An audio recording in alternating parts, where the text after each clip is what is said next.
Uniclac. Fala galera, voltamos e, bom, nosso bate-papo agora é justamente olhar para o nosso inciso 14, né? No bloco anterior nós falamos sobre as inviolabilidades, inviolabilidade domiciliar e inviolabilidade das comunicações, e agora o nosso inciso 14. O nosso inciso 13, nós já tivemos a oportunidade de vê-lo, né? Ele trata da liberdade profissional. Nós estudamos, inclusive, quando trabalhando a classificação das normas constitucionais, falando genuinamente da norma de eficácia plena, esta norma em especial, a norma de eficácia contida, mas também verificamos o contexto da norma de eficácia limitada. O inciso 14, ele nos faz um link, nos conduz ao inciso 33, mas ele é muito fácil. Ele versa sobre informação. Ele diz para a gente que é assegurado a todos o acesso à informação, resguardado o sigilo da fonte, quando necessário, ao exercício profissional. Aqui a gente está falando do princípio, ou da liberdade de acesso, direito de acesso às informações. Perceba que nesse momento nós estamos verificando justamente um teor de dispositivo que diz respeito mais à atividade jornalística, né? Porque, perceba, eu como um jornalista, eu vou ter a oportunidade de fazer com que você tenha acesso às informações, né? E aqui a gente está falando do exercício profissional, por isso lembrar da atividade jornalística. Eu te apresento as informações e você terá direito a acesso a essas mesmas informações. O interessante é que no finalzinho a gente encontra assim, ó, resguardado o sigilo da fonte, quando necessário, ao exercício profissional. Detalhe primordial aqui é lembrarmos que eu não tenho uma obrigação de te apresentar ou apresentar a fonte, aquela fonte que me deu a informação esta está sendo transmitida a todos. Tá? Agora, perceba, quando eu garanto, resguardo o sigilo da fonte, a responsabilidade daquela nota, por óbvio, ela é totalmente minha. Né? Ela é totalmente minha. Eu não posso manifestar, exercer a liberdade de expressão anonimamente. Então, o detalhe que o texto constitucional nos indica aqui é: te garanto a informação, mas não tenho a obrigação de pronunciar minha fonte, resguardo a fonte. Todavia, a responsabilidade da nota que for ali veiculada, atingindo o público, essa responsabilidade passa a ser totalmente minha. E por que eu te disse que esse inciso 14 ele faz um link com a informação que nós encontramos no inciso 33? Dá um pulinho lá no 33 comigo. Olha o que a gente encontra aqui nesse nosso inciso 33. Todos têm direito a receber dos órgãos públicos informações de seu interesse particular ou de interesse coletivo ou geral, que serão prestadas no prazo da lei, sob pena de responsabilidade, ressalvadas aquelas informações cujo sigilo seja imprescindível à segurança da sociedade, à segurança do Estado. Então, quando nós verificamos aqui esse nosso 33, nós estamos tratando justamente do direito de informação geral. E quando tratando do direito de informação geral, nós verificamos justamente que todos têm direito a receber dos órgãos públicos informações diversas que sejam públicas. Sejam essas informações de interesse particular, ou interesse apenas meu, interesse coletivo, interesse de um grupo, ou até mesmo sendo um interesse de todos. Se a informação é pública, nós temos o direito de conhecê-las, de recebê-las. Tá? E o detalhe é imaginar o seguinte, por exemplo, perto da minha casa, num hospital público, eu vi ali uma placa pendurada, né, na fachada daquele hospital, dizendo que na última hora foram gastos não sei quantos milhões de reais. E quando tive a oportunidade, né, de visitar um conhecido nesse hospital, eu fiquei apavorado com a situação. Vi ali o teto caindo, o chão tudo quebrado, paredes mofadas, tudo ruim. E a obra não tem tanto tempo, mas perceba, nós temos um dinheiro público ali investido, e muito dinheiro. Será que eu teria a oportunidade de tomar conhecimento das informações relacionadas a essa obra, o que deveria ter acontecido, o que efetivamente aconteceu, os gastos especificados, levar em consideração também valores no procedimento licitatório? Essas informações, elas são públicas ou são informações sigilosas? Por óbvio, estamos tratando de informação pública. O princípio da publicidade deve ser garantido. E nesse ambiente, eu teria a oportunidade de conhecer essa informação, porque ela se mostra no meu interesse particular. Poderia ser de interesse coletivo, geral. A Constituição ainda diz que serão prestadas no prazo da lei. A informação pública deve ser prestada de imediato, sob pena de responsabilidade. Por que de imediato? Justamente em decorrência do princípio da publicidade. O princípio da publicidade, ele faz a aferição que essa informação ela deve chegar ao público, à sociedade, até mesmo antes de um eventual pedido para conhecê-las. E é justamente... Olá, meus amigos, minhas amigas, eu sou o professor Lac. Inicialmente eu peço licença para vocês, pois interrompi o seu vídeo, seus estudos, mas eu tenho que dar para vocês aqui um recado muito importante, até porque vocês estão aí fazendo esse curso no YouTube. No YouTube faz parte do nosso projeto social aqui da Lá Concursos. Então é o seguinte, esse curso aqui no YouTube, ele é completaço, tá? Completaço. Então você pode acessar no nosso canal, né? Participem aí, eu quero realmente que vocês compartilhem, eu quero que vocês estudem por essa playlist nossa aqui da Lá Concurso. Uma vez por mês, né? Aliás, toda semana, nós aqui da Lá Concurso, nós fazemos isso. Nós escolhemos um curso, né? Aliás, um concurso, disponibilizamos esse curso no YouTube, 100% gratuito para a galera. Ah, professor, como é que eu tenho acesso ao material? Ah, professor, como que eu tenho acesso, professor, a essa metodologia do Personal Coach, né? O que é o Personal Coach? É a nossa metodologia em regime de metas. Ali nós vamos organizar para vocês um cronograma de estudo. Segunda-feira tem meta tal, meta tal, meta tal. Vou ranquear o aluno e muito mais, tá? Então, o que acontece? Para você ter acesso ao material Personal Coach, nós estamos pedindo uma singela contribuição, tá? Uma singela contribuição, até para manter toda essa estrutura que nós temos aqui da Lá Concurso. O curso nosso aqui, ó, por R$ 39,90. Isso mesmo, R$ 39,90 é o que nós estamos pedindo aí para que o aluno aí participe do nosso super projeto da Guarda Municipal. E papo reto, cara, se você aí estudar pelo nosso material, pode ter certeza absoluta que você vai ter todo o conhecimento necessário para fazer uma excepcional prova. Poderá ser aprovado. Tudo aquilo que cairá na sua prova estão nas nossas aulas, eu garanto para vocês, tá? Então, eu já vou despedir de vocês aí. Contribuem conosco aqui da Lá Concursos. Cara, e não só, né, nesse projeto, nós temos que incentivar a gente aqui também a continuar ajudando aí milhares de alunos. Cara, todo vídeo, vai lá, dá uma curtidinha no vídeo, faz um comentário. Tem um link aqui na descrição desse vídeo, que é um grupo de WhatsApp aberto, tá, para que os alunos aí troquem experiência. Tá? Nós temos aqui um colaborador nosso que é o gestor desse grupo, eu também faço parte do grupo, tá certo? Faço parte desse grupo também. No que eu puder contribuir, eu estarei contribuindo.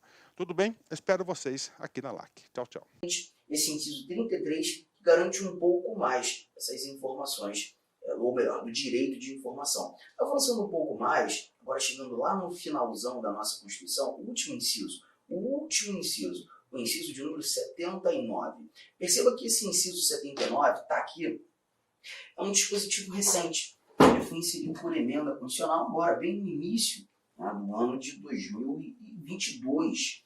Porque a nossa Constituição falava muito já sobre informação. A liberdade de expressão, o direito de resposta, acesso à informação, inciso 14, o primeiro que nós lemos na aula de hoje, o inciso 33, que fala do direito de informação geral, mas nós não tínhamos um dispositivo genuíno tratando de dados pessoais, de informações pessoais. E aqui no nosso 79, hoje temos a seguinte redação: é assegurado nos termos da lei o direito à proteção dos dados pessoais, inclusive nos meios digitais. Então aqui é a possibilidade, né, de se ratificar o direito de proteção de dados. E aí são dados pessoais, estamos falando de informações pessoais. Essas informações pessoais hoje, elas são protegidas, inclusive nos meios digitais, justamente por conta de um dispositivo recente que surgiu. Legal, gente. Matamos o direito de informação simples a beça, informações que a gente precisava ter aqui no nosso bate-papo. Voltando, vamos lá para o inciso 15, lá para o início de tudo novamente. O inciso 15 é um inciso solto, que trata da liberdade de locomoção. Perceba, é livre a locomoção no território nacional em tempo de paz, podendo qualquer pessoa, nos termos da lei, nele entrar, permanecer ou dele sair com seus bens. Redação muito tranquila de se entender, né? Nós estamos tratando da liberdade de ir e vir e permanecer, da liberdade de locomoção. E aqui a gente encontra em tempo de paz. Por quê? Quando a gente estuda, por exemplo, o artigo 137 da nossa Constituição, ali nós iniciamos o bate-papo sobre o estado de sítio. O estado de sítio é um instituto de anormalidade institucional que vai buscar garantir, né, a atuação do poder público no intuito de se restabelecer a ordem pública, a paz social, se proteger, inclusive, os indivíduos de eventuais agressões estrangeiras, armadas, ou até mesmo em situações de guerra. E nesse cenário, dando continuidade, né, ao estudo do estado de sítio, nós temos no artigo 139 algumas medidas coercitivas que podem ser adotadas nesse momento de anormalidade institucional. E uma das restrições que nós temos é a restrição à liberdade de locomoção. Quando em tempo de guerra, né, toque de recolher, por exemplo, lá a gente tem a oportunidade de verificar o poder público determinando um horário específico, não deseja mais ninguém na rua.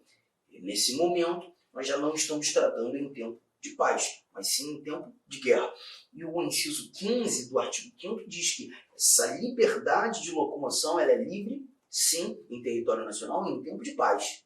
Em tempo de paz não há que se falar em restrição à liberdade de locomoção, podendo qualquer pessoa, nos termos da lei, nele entrar, permanecer ou dele sair com seus bens. Mas olha que barato. Aqui, mais uma vez, o Constituinte usa nos termos da lei. Ele garante a liberdade de locomoção em tempo de paz, nos termos da lei, indivíduos podendo entrar, podendo permanecer, podendo sair. É importante lembrarmos que, nesse momento, o Constituinte traz a possibilidade de uma eventual restrição por meio de norma infraconstitucional. A lei da migração, por exemplo, ela determina a questão de estada de um estrangeiro de forma legal no Brasil. Só para a gente criar um aparato aqui de entendimento. A nossa Constituição, a nossa legislação, o nosso ordenamento jurídico garante o ingresso de estrangeiros, né, em documentos específicos, passaporte, por exemplo, sem necessidade de visto. Mas esse estrangeiro ele não terá a oportunidade de ficar no Brasil por tempo indeterminado. Esse indivíduo ficará no Brasil por tempo determinado. Ele tem no máximo 90 dias para estar no Brasil. A partir do 91º dia, ele já precisa ter visto ou de estudo, ou de trabalho, ou quem sabe visto de estrangeiro permanente, e não obtendo essa determinação legal, ele se mostra ilegal. Se porventura encontrarmos ele nessa situação, encontrarmos nessa situação, ele pode ser deportado, ser devolvido ao país de origem. E nesse momento, a gente está percebendo que a sua estada, a sua liberdade de locomoção, ela já sofrerá restrição. Mas perceba que nesse contexto, nesse interim, nós estamos verificando uma regra, uma restrição, uma condição, uma contenção estabelecida em lei. Pois o próprio Constituinte previu a possibilidade de restrições surgissem, obviamente razoáveis, mas nos termos da lei. Mas a liberdade de locomoção é muito simples. Ela não gera nenhum tipo de problema, conseguimos resolver com muita facilidade. Vamos mais. Inciso 16. O inciso 16 ele já inaugura um bloco de estudo, um bloco importante, um bloco que vai nos exigir algumas anotações.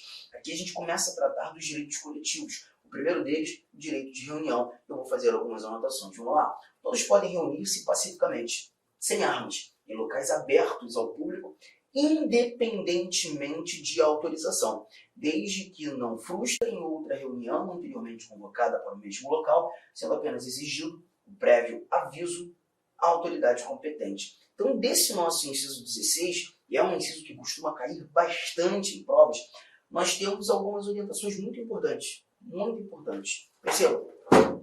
Deixa eu trazer aqui a nossa tela em branco para a gente começar as anotações. Direito de reunião inciso 16. O primeiro detalhe é que nós estamos inaugurando os direitos coletivos. E por tratarmos da reunião, o direito de manifestação em grupo, a liberdade de expressão sendo exercida de maneira coletiva, né? A primeira coisa que nós trazemos aqui é a exigência da pluralidade de participantes.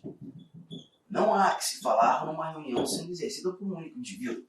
Todavia, a nossa Constituição estabelece a exigência da pacificidade. O caráter tem que ser pacífico. E para efetivar essa ideia de pacificidade, o próprio Constituinte trouxe sem armas. Só que é importante lembrarmos, gente, que arma aqui para a gente não é apenas, sei lá, um revólver. A gente pensa logo no revólver, né? Mas é todo e qualquer indivíduo que põe em risco a integridade das pessoas.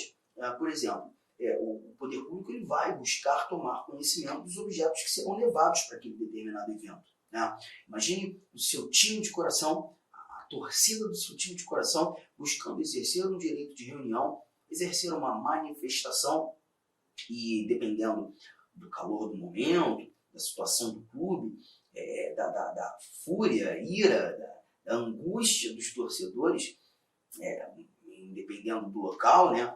Bambus, hasteando bandeiras poderiam ser considerados armas de altíssima periculosidade. Então, na realidade, o poder público vai analisar os objetos que aquele grupo tem a pretensão de levar e buscar dizer se seria ou não razoável a utilização. Então, a gente não está falando apenas de revólver, de faca, a gente está falando de objetos que poderiam colocar em risco a integridade daqueles participantes. Legal? Só que tem mais coisa. A nossa Constituição ela traz claramente a não necessidade de autorização para o exercício da reunião. Isso aqui é muito importante. Eu vejo muita gente se enrolar e eu fico preocupado quando tratando esse valor de autorização. Perceba, imagine o seu grupo desejando exercer uma reunião e o teu grupo não atende os ditames estabelecidos na Constituição para tanto. Se o teu grupo não está atendendo os ditames constitucionais ao exercício correto da reunião, o poder público teria a oportunidade de negar o acontecimento dessa reunião? Poderia ou não? Se o teu grupo não atende os requisitos, não atende as regras ao exercício correto da reunião. A sua resposta para mim tem que ser sim, Arthur. Se os requisitos não estão sendo preenchidos, se os requisitos não estão sendo atendidos, essa reunião pode ser dissolvida. Acredito que sim, é muito lógico, entendeu? Tá? Eu também concordo. Essa reunião pode ser dissolvida. Essa reunião pode, inclusive, nem acontecer. O poder público pode negar o acontecimento. Nessa linha de raciocínio, estamos ou não estamos condicionados à autorização? Quando eu faço essa pergunta, embolando a cabeça do aluno, ele diz para mim, sim, se o poder público pode negar o acontecimento, não é autorização. Lembre-se que você tem o direito de reunião. Se é um direito estabelecido, um direito estatuído na Constituição, nós não temos a necessidade de pedir autorização para exercê-lo. Ele é direito, é uma liberdade. Detalhe é que o teu direito acaba quando começa o outro. Então, o que a gente tem muitas vezes é um conflito entre as normas constitucionais que definem direitos. Um conflito entre direitos.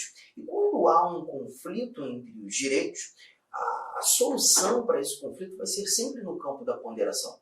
Avaliar, colocar na balança os direitos conflitantes e buscar saber, naquele caso concreto, qual desses direitos acaba ganhando uma preponderância, uma prioridade.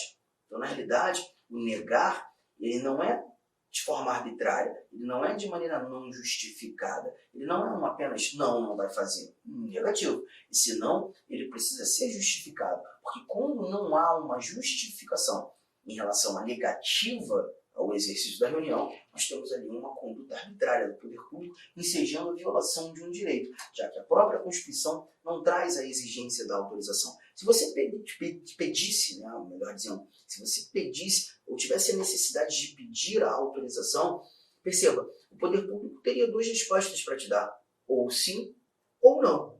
Concordam? E se você não tivesse o direito, tivesse que pedir pela autorização, esse não precisaria ser justificado.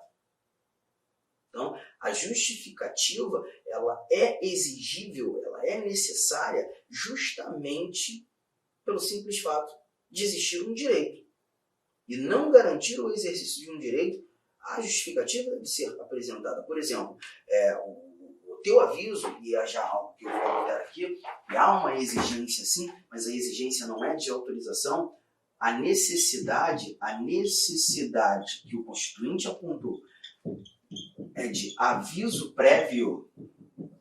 No seu aviso prévio, você vai buscar informar ao poder público, por exemplo, o local do evento, o horário de início e de fim desse evento. Você vai buscar levar ao conhecimento do poder público um aproximado de pessoas que estará participando do evento. Você vai levar para o poder público informação relacionada à finalidade do evento. Tudo isso deve ser avaliado pelo poder público. E em avaliação, o poder público vai dizer se porventura seria ou não razoável o exercício daquela reunião, levando em consideração que outras várias pessoas não participaram do evento, nada tem a ver com o evento, mas também não podem ter seus direitos violados ou restringidos ou cerceados em decorrência do seu. A ponderação, ela acontece nesse sentido. E essa resposta negativa precisa ser justificada justamente para se mostrar os motivos pelos quais o poder público negou o acontecimento da reunião. Legal? E como disse, toda reunião tem horário de início e horário de fim. Então a gente também vai apontar aqui o caráter temporário. O caráter temporário para o exercício da reunião. Mais um detalhe, dá um confere aí no inciso 16, ele não está na tela, porque as anotações estão aqui, você está repassando essas informações para o seu caderno que está lindo, né? E aí você leu que todos podem reunir-se pacificamente, sem armas, em locais abertos ao público, independentemente de autorização, desde que não frustrem outra reunião anteriormente convocada para aquele mesmo local.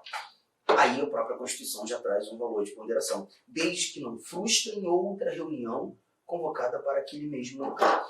O teu evento, que busca ser exercido num sábado qualquer, das 9 da manhã às 13 horas, naquele local específico, já tem um evento marcado para tanto. Então está percebendo que, olha a ponderação sendo exercida. Não seria nem um pouco lógico, né, permitir com que o seu evento aconteça naquele mesmo local e horário, se outro já for ali determinado para acontecer. O não, a negativa seria razoabilíssima. Nós não teríamos nenhum tipo de violação ao seu direito de reunião, né? Desde que não frustrem outra reunião anteriormente convocada para aquele mesmo local, sendo apenas exigido o prévio aviso à autoridade competente. Firmeza, tranquilo, está aí o nosso direito de reunião, as anotações foram feitas, vamos voltar para o nosso material, porque nesse nosso material agora a gente começa também a falar do direito de associação. Olha o que temos quando tratando do direito de associação. Inciso de número 17, lá no finalzinho, diz, plena liberdade de associação para fins lícitos, vedada a de caráter militar. Eu vou aproveitar e ler com você também já o nosso inciso 18. Porque o inciso 18 ele continua trazendo que a criação de associações e na forma da lei, a criação de cooperativas, independem de autorização, sendo vedada a interferência estatal em seu funcionamento. O que nós temos aqui? Vamos lá. O direito de reunião já foi trabalhado por nós, agora nós iremos anotar em nosso caderno o direito de associação. Da mesma forma, gente, o direito de associação, por ser um direito coletivo, ele vai exigir a pluralidade de participantes. A pluralidade de participantes. E quando nós olhamos para a associação, é muito importante que enxerguemos aqui um conceito.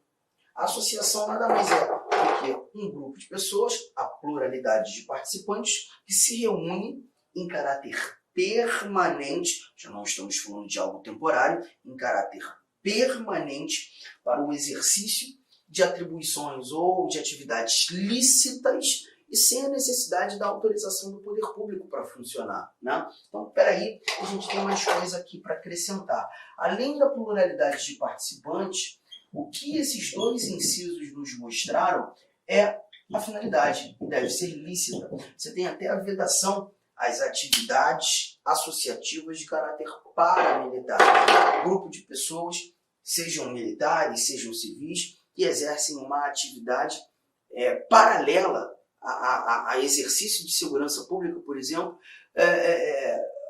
paralela à atuação do poder público. Lá no Rio de Janeiro, a gente tem uns negócios muito doidos, né? Por exemplo, lá a gente escuta muito sobre as milícias, né?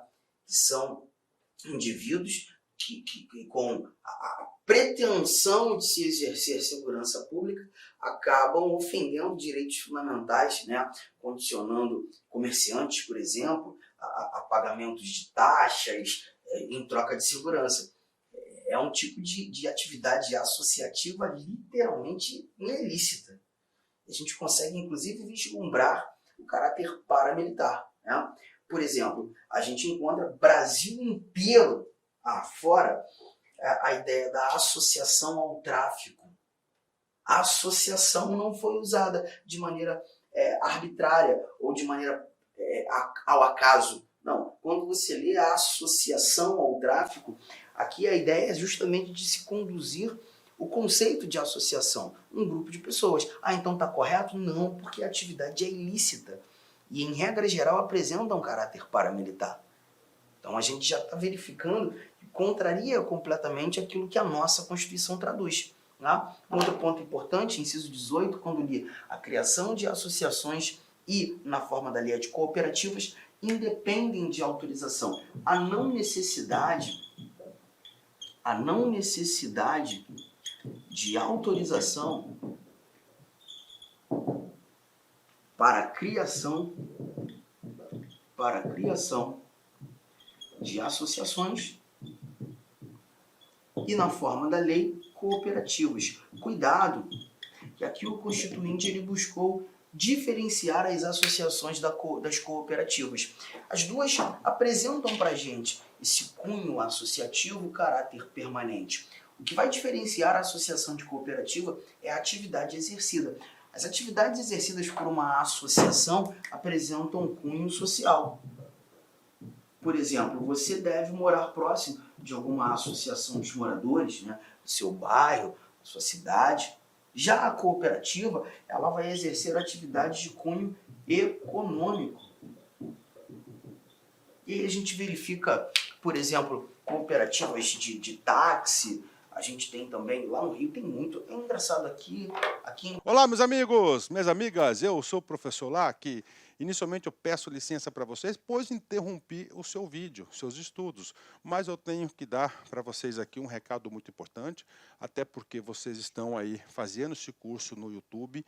No YouTube faz parte do nosso projeto social aqui da Lá Concursos. Então é o seguinte, esse curso aqui no YouTube, ele é completaço, tá? Completaço. Então você pode acessar no nosso canal, né? Participem aí, eu quero realmente que vocês compartilhem, eu quero que vocês estudem por essa playlist nossa aqui da Lá Concurso.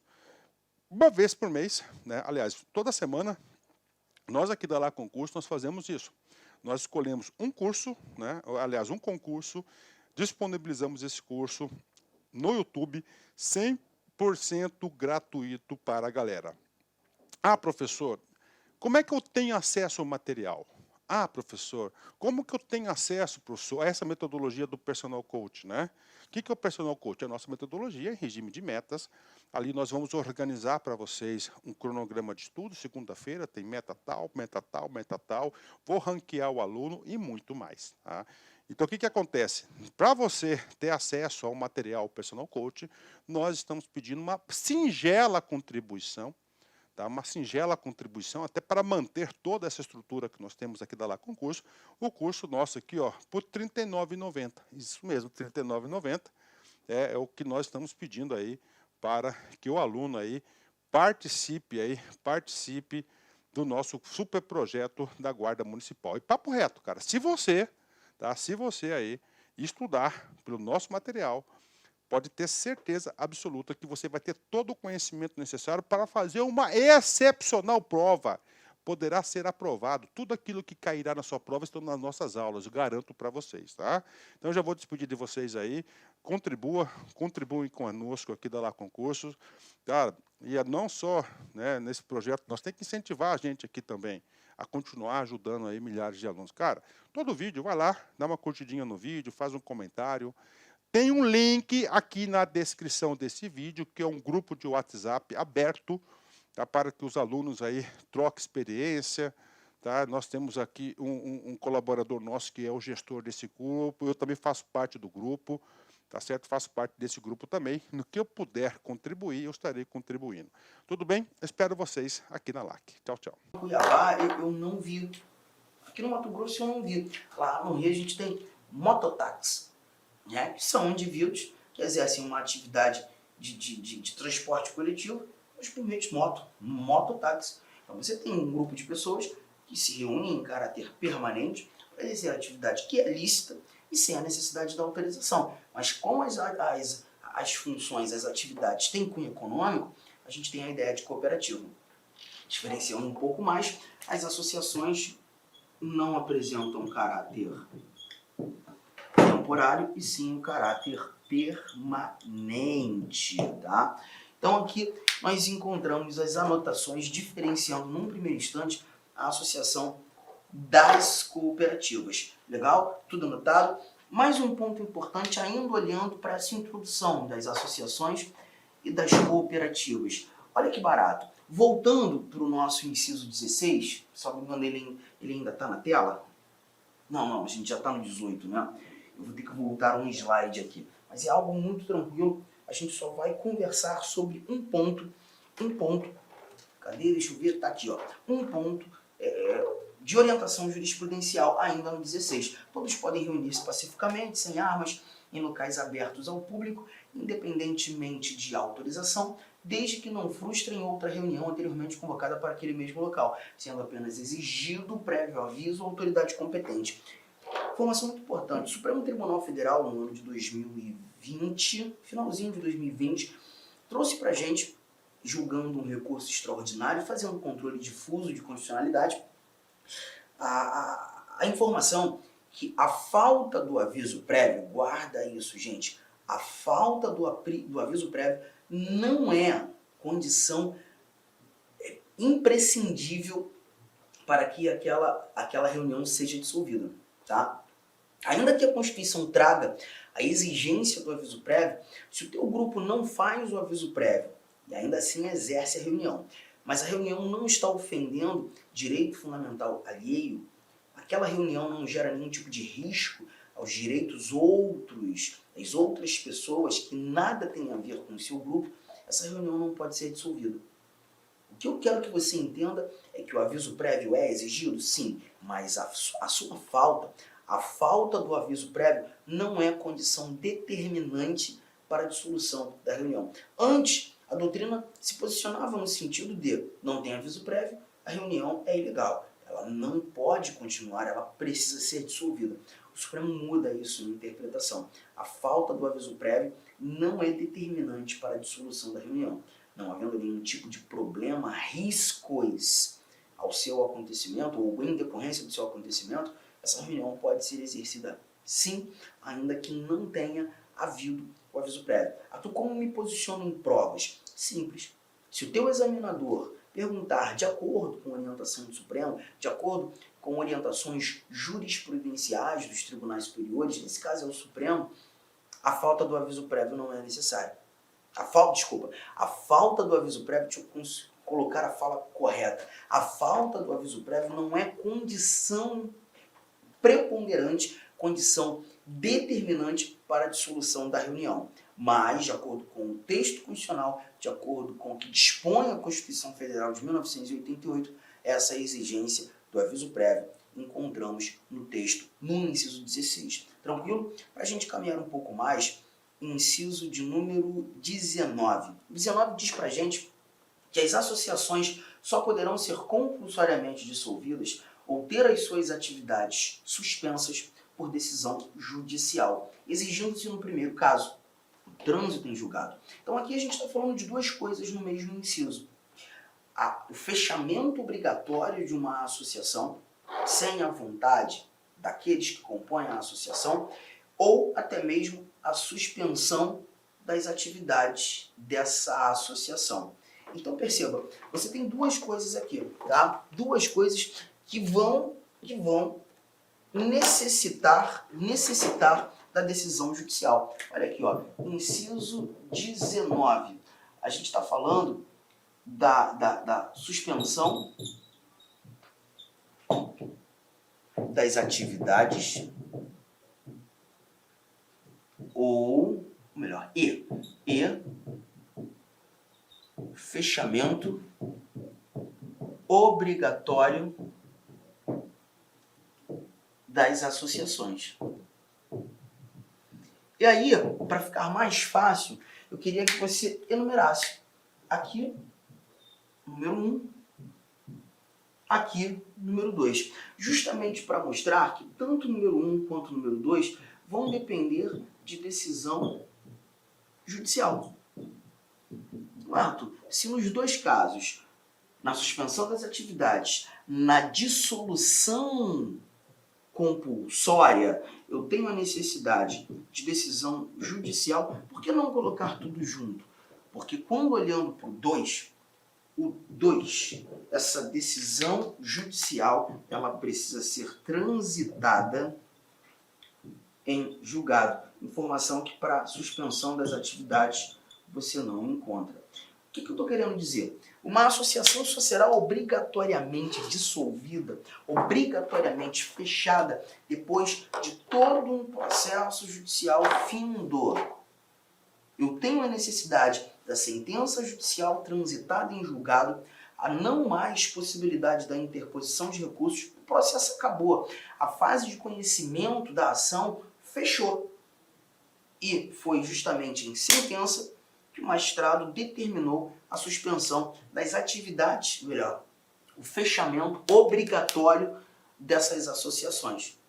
Só que numa decisão liminar, uma medida cautelar, no início do processo, o autor já poderia pedir a suspensão das atividades. Mas perceba que quando uma decisão judicial de caráter cautelar decide ou determina a suspensão das atividades, essa associação não deixou de existir. O que está sendo aqui demonstrado é que no curso do processo, no curso da ação, o magistrado buscará analisar efetivamente se deve ou não fechá-la. Mas até lá, as atividades dessa associação estão suspensas. Então toma cuidado, a decisão judicial está para os dois casos. Sendo que, para fechar obrigatoriamente uma associação, a necessidade da decisão judicial transitada em julgado. Tamo junto, firmeza, tá aí, ó. Inciso 19. Inciso 20, fácil a beça. Inciso 20, nenhum tipo de problema. Inciso 20 nos mostra aqui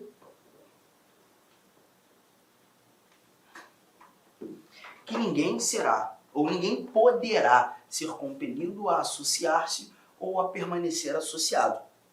Informação simples, né? Não tenho muito a dizer. Para a gente fechar esse bate-papo, aparece para a gente aqui o inciso 21. Esse inciso 21 a gente estuda sempre quando trabalhando mandado de segurança coletivo. A gente tem um bloco específico para tratar dos remédios constitucionais, né?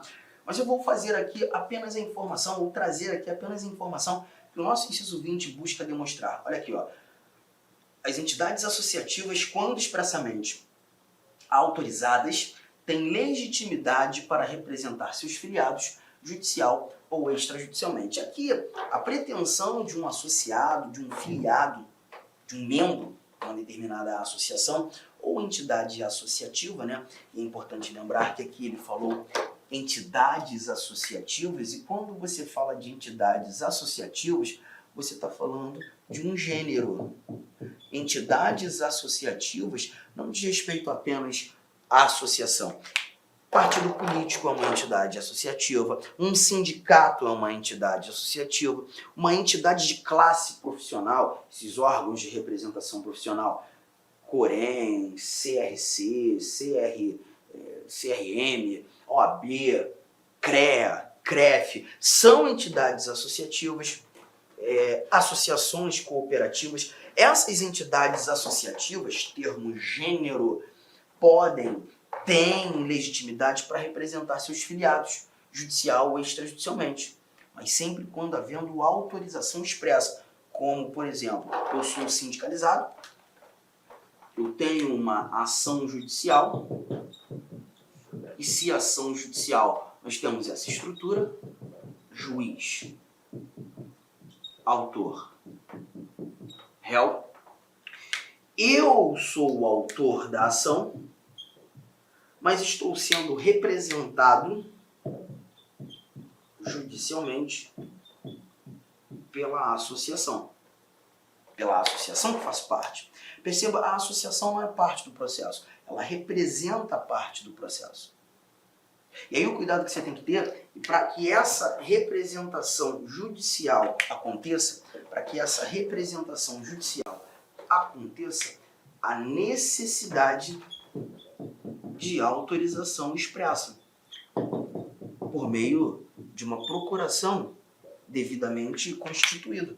Então, a associação, assim como qualquer outro advogado, né, um advogado particular, essa associação ela só vai poder fazer a minha representação se for autorizada por mim expressamente. Tome cuidado que quando você fala de remédios constitucionais, o mandado de segurança coletivo, o mandado de injunção coletivo, a associação ela não está fazendo representação judicial. Quando desses remédios, juiz, autor, réu, porque são ações judiciais, a própria associação já é autora. Ela não representa autores. Ela impetra o remédio. Naquele caso, ela não vai ter a necessidade da autorização dos seus associados. Aqui ela já não é autora. Aqui ela representa o autor, a necessidade da autorização expressa. Se você quiser, eu vou te pedir para, de imediato, localizar aí as aulas de remédios constitucionais e você vai assistir a aula que trata do mandado de segurança coletiva. Pode ir lá, procura aí na sua organização para visualizar essa parte aqui que eu trato do mandado de segurança coletiva e do mandado de injunção coletiva. Mas eu não faço nem ideia do que seja remédio. Então você pode até esperar um pouquinho, mas não se esqueça que aqui, nesse contexto, nós estamos falando de representação judicial, poderia ser também a representação extrajudicial, feita pelas entidades associativas. Extrajudicial, por exemplo, aconteceria um processo administrativo. Não é um processo que tramita na esfera jurisdicional, no Poder Judiciário, mas tramita na administração. E você pode ser representado por uma entidade associativa. Problema algum. É isso que precisa ser traduzido para nós aqui nessa brincadeira. Tudo bem? Gente, então, tudo anotado? Deu print? Fechou. Então, com isso, nós encerramos o bate-papo sobre os direitos coletivos, né? Falamos da reunião, falamos das associações, que trouxe também no inciso 18 as cooperativas e alguns outros dados. A gente agora começa a trabalhar um outro assunto. A gente começa a tratar do direito de propriedade. E é justamente um assunto que vai tomar bastante o nosso tempo. É garantido o direito de propriedade, inciso 22, é apenas o primeiro inciso tratando desse tema. Há muita coisa a gente vai ter que discutir. Te aguardo então para a gente continuar. Valeu? Clique like. Olá, meus amigos, minhas amigas, eu sou o professor Lá aqui, com muito prazer, muita satisfação, estou aqui para fazer um convite muito especial para você que deseja ser guarda municipal principalmente do município de São José, São Bernardo do Campo, né? São Bernardo do Campo, lá da região metropolitana de São Paulo. Eu sou o professor Lac, especialista em concurso público, concurseiro profissional também.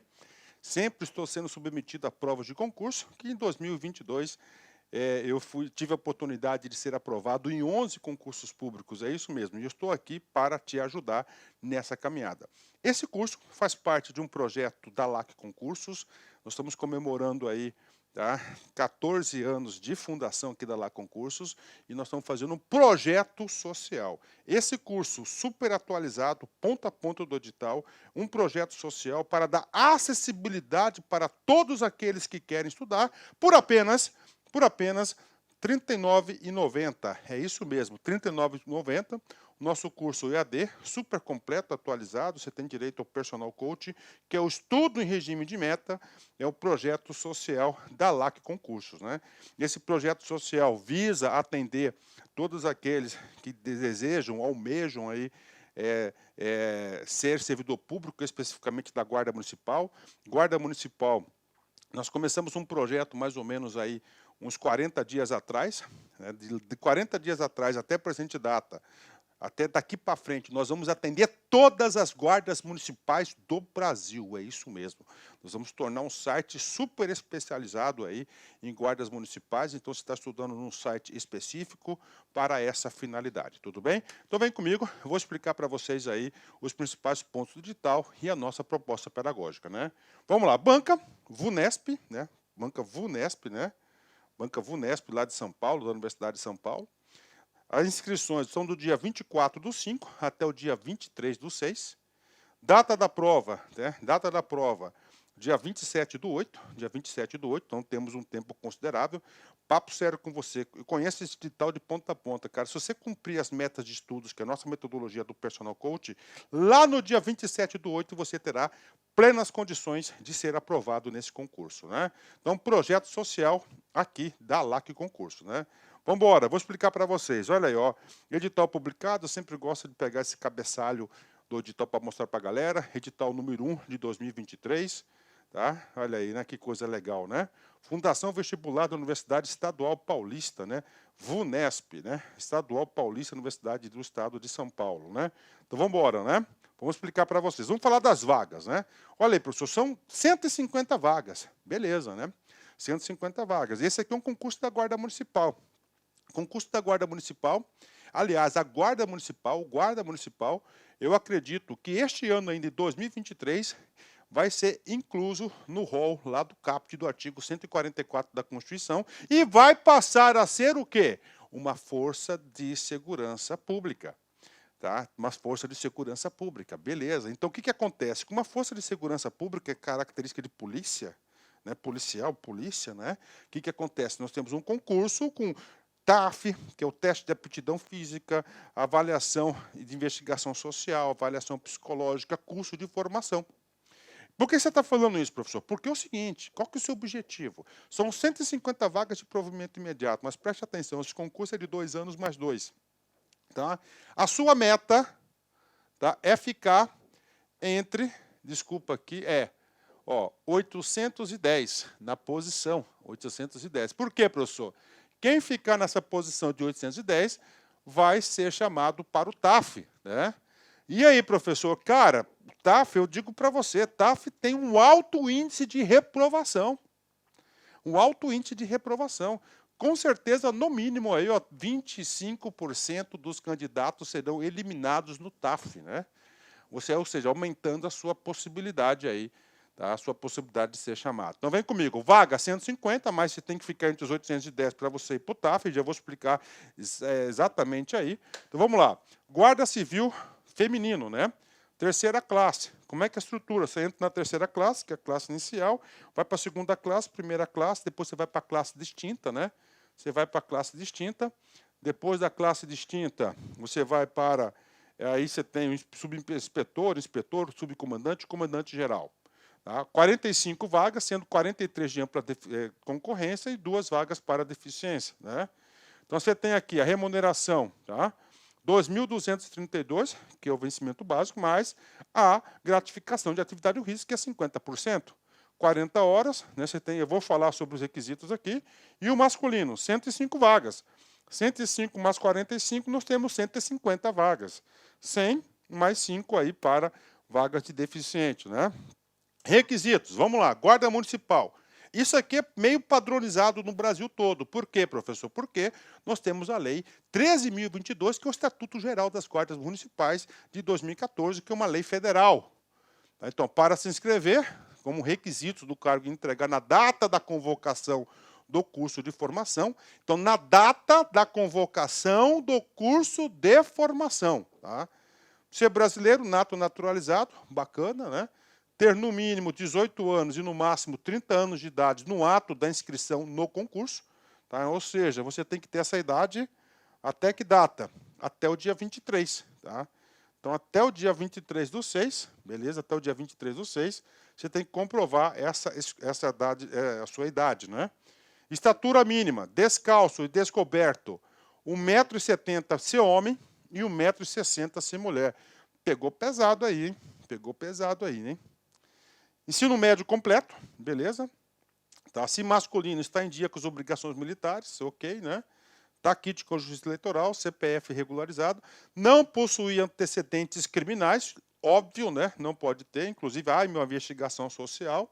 E, claro, possuir CNH, no mínimo, categoria B. Aí, ó. Foi bacana, né? Porque tem muitos estatutos que cobram AB. Né? B, nós sabemos que é de veículo, e A é para quê? É para A, aí você vai ter aí para A, é para motos, né? Motos, então esses aqui são os requisitos básicos, né? Tem mais requisito? Claro que tem. Olha aí, ó, não apresentar tatuagem que. Por quê? Já é o alinhamento para incluir a guarda municipal lá no artigo 144 da Constituição. Tá? O artigo 144 da Constituição, ó. Tá, ó. Divulgue símbolo, inscrição ofendendo valores e deveres éticos inerentes aos integrantes da Guarda Civil Municipal, demais órgãos de segurança, né? O cara coloca lá o artigo 144 da Constituição, né? Eu sei aí que nesse mundo do crime, né? Quem é tatuado de palhaço significa que já matou aí, né? Já teve aí um óbito aí, que já provocou um óbito de um polícia, né? Ó. Faça inclusão, ó, alusão à ideologia terrorista, extremismo contra instituições democráticas que pregue violência e criminalidade, discriminação, preconceito de raça, credo, sexo, origem, ideia de ato libidinoso e ideia de ato ofensivo, né? Beleza, né? Então, tatuagem tem esses requisitos aí, né? Isso aqui já facilitou bastante, cara. Eu estou muito tempo nessa vida de concurseiro profissional, muito tempo mesmo nessa vida de concurseiro, e antigamente concurso de polícia não permitia nenhuma tatuagem, né? Nenhuma tatuagem. E aí o que aconteceu? Os próprios membros da força começaram, né, a se questionar isso, né?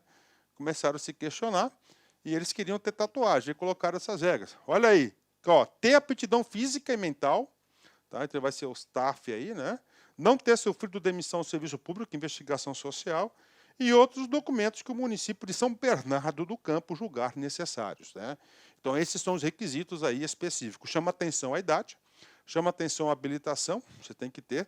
Você tem que apresentar a habilitação na inscrição do curso de formação. Como é que vai ser a avaliação, professor? Né? Então, a avaliação aí, classe inicial, nós temos aqui, ó, primeira, tá? Primeira, prova objetiva. Segunda, o TAF. Terceira, avaliação psicológica, principalmente com foco para o porte de arma, né? E, finalmente, nós temos aí o curso de formação. O curso de formação, eu já adianto para você, vai ser de responsabilidade do município. Eu vou escrever certinho aqui, né? Vamos, né? Letrinha bonitinha, professor. Vamos lá, ó. Município, né? Aí, ó, município, né? Prova objetiva, que é o nosso foco, tá? Então, nós aqui da Lá Concurso, nesse projeto social, ó, nós vamos atender 100%, tá certo? Desses tópicos aqui, ponto a ponto do edital, e garanto, se você assistir essas videoaulas com bastante atenção, fazendo as anotações, seguindo as anotações, você tem todas as possibilidades de você ser bem-sucedido nesse concurso. Tá? Garanto isso para você. Tá? 100% aqui, é lá que vai atender. Nós temos língua portuguesa, tá? 10 questões, bacana. Matemática, 10 questões. Conhecimentos específicos, 20 questões, a parte de legislação. Aí o que acontece? Do 1 para o 2, a gente vai fazer a contagem aí, mais ou menos 810 candidatos irão para 2, que é a aptidão física. E aí? Qual que é a sua meta inicial? Cara, sua meta inicial, primeiro, não ser eliminado no concurso. Qual que é? Você ter 50% dos pontos, ó. Você conseguir a nota de corte, 50% dos pontos. Depois, professor, A sua segunda meta é colocar a cabeça aqui e fazer o TAF. Né? O TAF já elimina aí no mínimo 25%. Por exemplo, a Polícia do Mato Grosso, a Polícia Militar, eram 3.000 vagas, só para fazer uma analogia para vocês aí. Daí esse foi um índice lascado, quase 50% das pessoas foram reprovadas. Né? Lembrando que o concurso é 2+2. O cara que passou no TAF vai ser chamado, todo mundo. Aí, TAF, depois avaliação psicológica. Essa avaliação psicológica eu acho mais rigorosa porque ele vai testar o porte de arma, ver se a pessoa tem condições psicológicas de ter uma porte de arma aí, né? Aqui vão ser eliminados, cara, no mínimo 5% a 10%, pode ter certeza. E, claro, o curso de formação, que aí já está lá na frente, né? O cara está lá na frente. Então, isso aqui é a estrutura de quê? Da prova, da avaliação aí. Isso aqui tem que ser, tá certo? Isso aqui tem que ser a sua, como é que eu falo aí, né? Isso aqui tem que ser a sua meta, né? Aqui tem que ser a sua meta aí, beleza? Vamos embora, né? Julgamento das provas, aqui a fórmula normal, né? Aí, ó, a fórmula normal aí, tá? Aqui que é o NA, número de acertos do candidato, beleza? Multiplicado por 100 dividido pelo TQ, que é o total de questões da prova, que no caso aqui são 40 questões, né? Ó, 40 questões aí, beleza, né? Olha só, será considerado habilitado para as próximas fases do concurso, o candidato que obtiver na prova objetiva, no mínimo, nota igual a superior a 50, considerando a convocação estabelecida na tabela do item, né? 50, eu falei 50%, mas eu estou errado, tá? Eu falei errado. É o que aqui acontece. NA, ó, total de acertos. Vamos compor se o cara fez tudo, né? São 40, né? Vezes 100, ó. Então, dá 400 dividido por 40. Então, está 100 aqui, ó. O cara tem que acertar 50%, né? O cara tem que acertar aí 50%. 50% disso, tá? 50% disso são 50 pontos. 50 pontos, o cara tem que acertar 20 questões. 20 de 40. Então, está certinho aí. É 50%. Então, você tem que acertar 50% aí. Cara, esses 20 pontos aí você tira só em conhecimentos básicos nossos, conhecimentos específicos aqui da LAC, pode ter certeza disso, tá? Curso fantástico, tá? Professor, de onde você tirou os 810? Está aqui, olha aí, ó. Você soma aqui, dá 760, que é o 230 se feminino, 530 de masculino, né? Lista especial, você tem a lista especial do, as 15 primeiras candidatas mais bem habilitadas à prova objetiva, e as 35 primeiros mais habilitados da prova objetiva. Então, dá 40, né? Que 40, professor, dá 50, né? Aí, ó, 50. 50 mais 760 dá 810. Professor, por que a bendita lista especial, né? Cara, eu particularmente eu não entendi. A primeira vez que eu vejo em edital isso aqui, eu já sou bastante experiente em relação aí a concursos públicos, né? Isso que é bom da minha profissão, né? A gente acaba sempre aprendendo, né? As coisas evoluem aí, né?